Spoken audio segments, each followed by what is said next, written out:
Good evening, a warm welcome to my channel. This is Amrita ma'am once again. And आज मैं आप लोगों के संग डिस्कस करने वाली हूँ रिसर्च मेथोडोलॉजी का पेपर. ये है इन NMIMS यूनिवर्सिटी का assignment and the assignment is applicable for सितंबर 2024.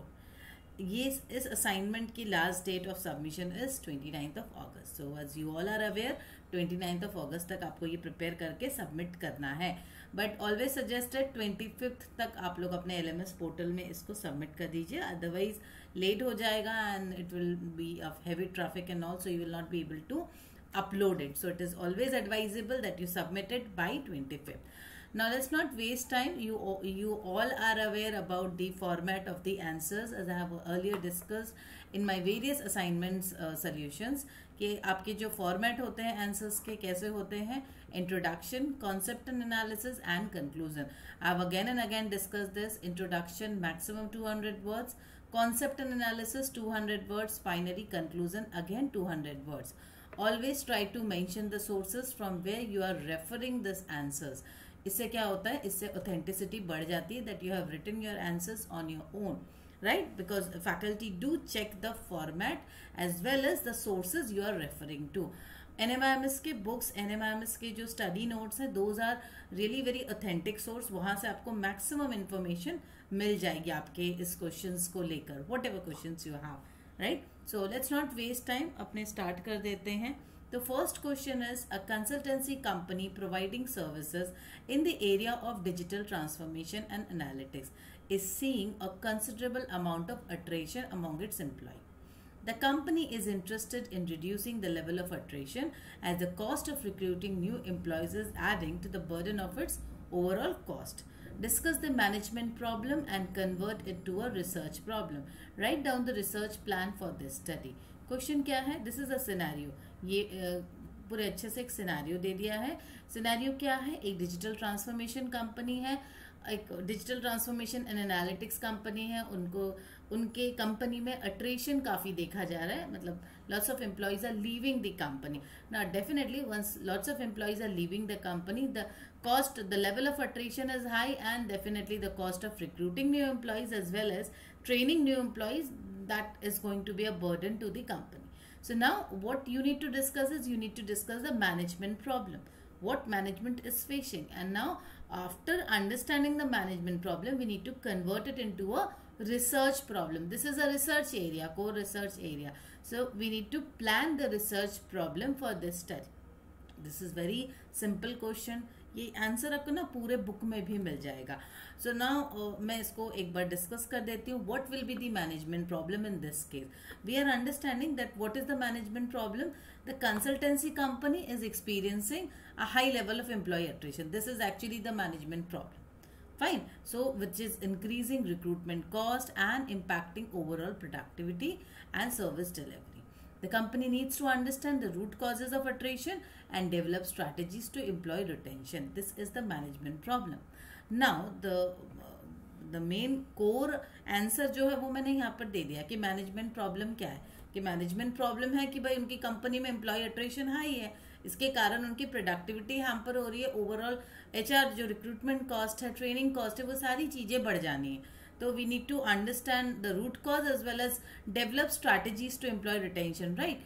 बट आप जब आंसर लिखोगे, you can not write only the management problem. इसका इंट्रोडक्शन पार्ट में आपको क्या लिखना पड़ेगा? इसका इंट्रोडक्शन पार्ट में आपको what is a research, what is a research problem, what is a research plan, इसके बारे में थोड़ा इलेबोरेट करना पड़ेगा. in a business scenario what is a research problem, right? you need to understand. मतलब और आप जब लिखोगे आप इलेबोरेट करो. कैसे इलेबोरेट करोगे? क्योंकि आपको कॉन्सेप्ट तो पहले लिखना पड़ेगा. until unless you write the concept आपको मार्क्स अच्छे मिलने वाले हैं नहीं. जो फर्स्ट पार्ट है introduction, it is very important. So you need to write it clearly that in this current scenario we are discussing about the three main important concept, that is management problem, research problem and thereby the research plan, right. So here आप यहाँ पर अपने definitions को लिखो. Management problem किसको बोलते हैं वो लिखना है. Why understanding management problem is important वो लिखना है. रिसर्च प्रॉब्लम क्या है उसके ऊपर एम्फोसाइज करके आपको कॉन्सेप्ट लिखना है. तो ये सारे के डेफिनेशंस आप लिखोगे तो देखोगे ऑटोमेटिकली 200 वर्ड्स आ जाता है. Then when you are writing the concept, ये जो कॉन्सेप्ट एंड एनालिसिस पार्ट है, वहां पर आप मैनेजमेंट प्रॉब्लम क्या है एग्जैक्टली आपको लिखना है कि मैनेजमेंट प्रॉब्लम क्या है, why it is important to understand in this scenario. Service industry है, सर्विस इंडस्ट्री में किस तरीके का एम्प्लॉय का रोल होता है। See you need to write in 600 word. Concept आपका 600 वर्ड आराम से हो जाएगा। इंट्रोडक्शन पार्ट में आपको इन तीनों डेफिनेशंस को सजा के लिखना है। फाइन, अब यहाँ पर मैनेजमेंट प्रॉब्लम आप समझ चुके हो, इसको रिसर्च प्रॉब्लम में कन्वर्ट करना है। ये जो रिसर्च प्रॉब्लम है ना, ये आप देखोगे कि जो आपके जो प्रोजेक्ट हैं बिल्कुल प्रोजेक्ट से रिलेटेड होता है। प्रोजेक्ट का जो सीक्वेंस होता है उसी के हिसाब से आपको ये चलना है। ये जो प्रोजेक्ट प्रॉब्लम है ना, आपको दोनों वे में हेल्प करेगी। ये जो आप आंसर लिख रहे हो ये आपको प्रोजेक्ट बनाने में भी हेल्प करेगी, क्योंकि इसी तरीके से आपका प्रोजेक्ट भी प्रोसीड करेगा। फाइन, तो आप रिसर्च प्रॉब्लम में क्या करते हो, what is the research problem. Management problem है तो इसको रिसर्च में कैसे कन्वर्ट करेंगे कि भाई कंसल्टेंसी कंपनी अपने एम्प्लॉय एट्रिशन को कैसे रिड्यूस कर सकती है and improve retention rates to lower recruitment cost and enhance overall productivity and service delivery. अब रिसर्च प्लान के बारे में आपको पूरा स्टेप बाय स्टेप, जैसे आप प्रोजेक्ट बनाते हो ना उसका जो सीक्वेंस है, इसके बुक में आपने पढ़ा होगा कैसा होता है sequence. First you need to identify your research objective. Now I am going with this research plan. अब रिसर्च प्लान, हर रिसर्च प्लान ऐसे ही बनता है सेम वे में। दिस इज द फॉर्मेट और प्रोसेस, ये सीक्वेंशियली आपको सजा के लिखना है। रिसर्च ऑब्जेक्टिव्स क्या है, आपके रिसर्च ऑब्जेक्टिव्स क्या है, you can write it in point wise और you can write it in a paragraph format. दोनों ही आपका इक्वली वैलिड है। पॉइंट वाइज में थोड़ा इजी होता है सजाना, because here you are means you can provide it in bullet points. भाई आपके रिसर्च के ऑब्जेक्टिव्स क्या हैं। Identify the primary reasons for employee attrition in the consultancy company. Assess the impact of employee attrition on the overall business performance. इस तरीके से है ना आपके रिसर्च ऑब्जेक्टिव्स क्या है। भाई हमें समझना है ना कि एम्प्लॉय अट्रिशन क्यों हो रहा है, लोग छोड़ छोड़ के क्यों जा रहे हैं, ओवरऑल उनके बिजनेस परफॉर्मेंस पे क्या इम्पैक्ट हो रहा है, करंट रिटेंशन स्ट्रैटेजीज क्या है, and accordingly we can develop और recommend proper strategies for future, right. Then literature review, this is your second stage of your research plan. Literature review हम कहाँ से लिटरेचर रिव्यू कर सकते हैं। करंट जो एग्जिस्टिंग मेरे स्ट्रैटेजीज है वो तो अपने एचआर मैनुअल और एचआर जो पॉलिसीज हैं उनके जो प्रैक्टिसेस है वहां से पता चलता है। We can explore case studies and then there are different theoretical framework, वहां से भी समझ में आएगा। Fine, next point is research methodology. Next जो है रिसर्च प्लान का मेन इंपॉर्टेंट जो कोर पार्ट है दैट इज रिसर्च मेथोडोलॉजी। कैसे आप रिसर्च को करने वाले हो। It could be research design will be descriptive and exploratory research design, क्योंकि ये डिस्क्राइब कर रहा है सिनेरियो को एंड एक्सप्लोर कर रहा है। We are exploring different type of ways and finding out क्या हो रहा है, क्यों हो रहा है, ठीक है। तो एचआर रिलेटेड है ना, एम्प्लॉय रिलेटेड है, इसलिए डेस्क्रिप्टिव होगा। Data collection method, quantitative data अपने यूज कर सकते हैं एंड क्वालिटेटिव डेटा यूज कर सकते हैं। फाइन, तो क्वांटिटेटिव डेटा तो हमें कंपनी के जो पोर्टल्स हैं या कंपनी का जो डेटा है वहीं से मिल जाएगा, MIS वगैरह से। एंड क्वालिटेटिव डेटा जो इन डेप्थ इंटरव्यूज वगैरह लेते हैं वहां से मिल जाएगा। सैंपल सिलेक्शन, जब आप रिसर्च कर रहे हो तो आपको सैंपल सिलेक्शन करना ही पड़ेगा।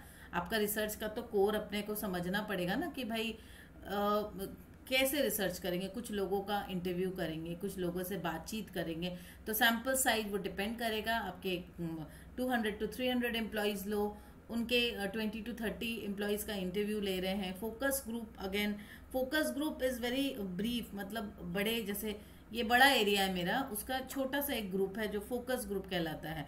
इसके ऊपर हम पूरा रिसर्च करते हैं। Fine, this is called the focus group. Next is sampling method. Sampling method अब डिपेंड करेगा हम कौन सा सैम्पलिंग मेथड यूज करते हैं। मैंने यहाँ पे स्ट्रैटिफाइड रैंडम सैम्पलिंग मेंशन किया है। Data analysis, quantitative data analysis, we can use statistical tools like SPSS और we can use simple Excel। Fine, दोनों ही हम लोग यूज कर सकते हैं। नाउ क्वालिटेटिव डेटा एनालिसिस, दोनों तरीके से क्वांटिटेटिव डेटा एनालिसिस और क्वालिटेटिव डेटा एनालिसिस दोनों ही हम लोग यूज करने वाले हैं। Fine, now findings and interpretation. Now you need to present your finding. This is 6 point. ये आपके रिसर्च का जो भी आपका निचोड़ आता है वही हो गया आपका research findings. Ultimately we are finding something, हमें कुछ तो मिला होगा ना, जो हमने स्टडी किया वहां से हमें तो कुछ समझ में तो आया होगा, उसको बोलते हैं research finding, what you are going to understand. Then recommendation, अब आप रिसर्च करके क्या रिकमेंड कर रहे हो कंपनी को, इम्प्लीमेंटेशन प्लान किस तरीके से इम्प्लीमेंट करना है, and finally is the conclusion part. ये कंक्लूजन आपका रिसर्च प्लान का कंक्लूजन है, and then presentation of result. Fine, यहाँ तक है, ये आपका पूरा कॉन्सेप्ट में कवर हो जाएगा। दिस इज फुल्ली कॉन्सेप्ट, मतलब ये आपका जो रिसर्च प्लान है, एक बार मैं फिर से डिस्कस कर देती हूँ, दिखा देती हूँ आप लोग को। ये जो रिसर्च प्लान है ना, write down the research plan for this study, तो ये पूरी रिसर्च प्लान है। रिसर्च प्लान ऐसे ही मूव करता है। मैं एक बार फिर से आप लोग को रिमाइंड करा दूं, आप जो अपने प्रोजेक्ट बनाने वाले हो, प्रोजेक्ट के रिसर्च प्लान भी ऐसे ही चलते हैं। फाइन, प्रेजेंटेशन ऑफ रिजल्ट, तो इस तरीके से कंटिन्यू चलना, उसमें बिल्कुल कोई चेंज नहीं होना। सेम वे में ये भी रिसर्च प्लान बनाना है, इसको अपने लैंग्वेज में लिखना है और जितना हो सके एक्सप्लोर करो, एंड फाइनली अ कंक्लूजन आपको अच्छे से सजा के लिखना है, बिकॉज वो भी अगेन 200 वर्ड्स का होता है। तो आपको उसका overall what you have discussed, what management problem we have discussed, इसका रिसर्च प्लान कैसे वर्कआउट करेगा, इसको ब्रीफ में एक पैराग्राफ फॉर्मेट में लिखना है, right. So this is all about the first question of research methodology. Tomorrow I'll be discussing the second question. Thank you, students. Hope you like my video. If you like, please do subscribe. Thank you.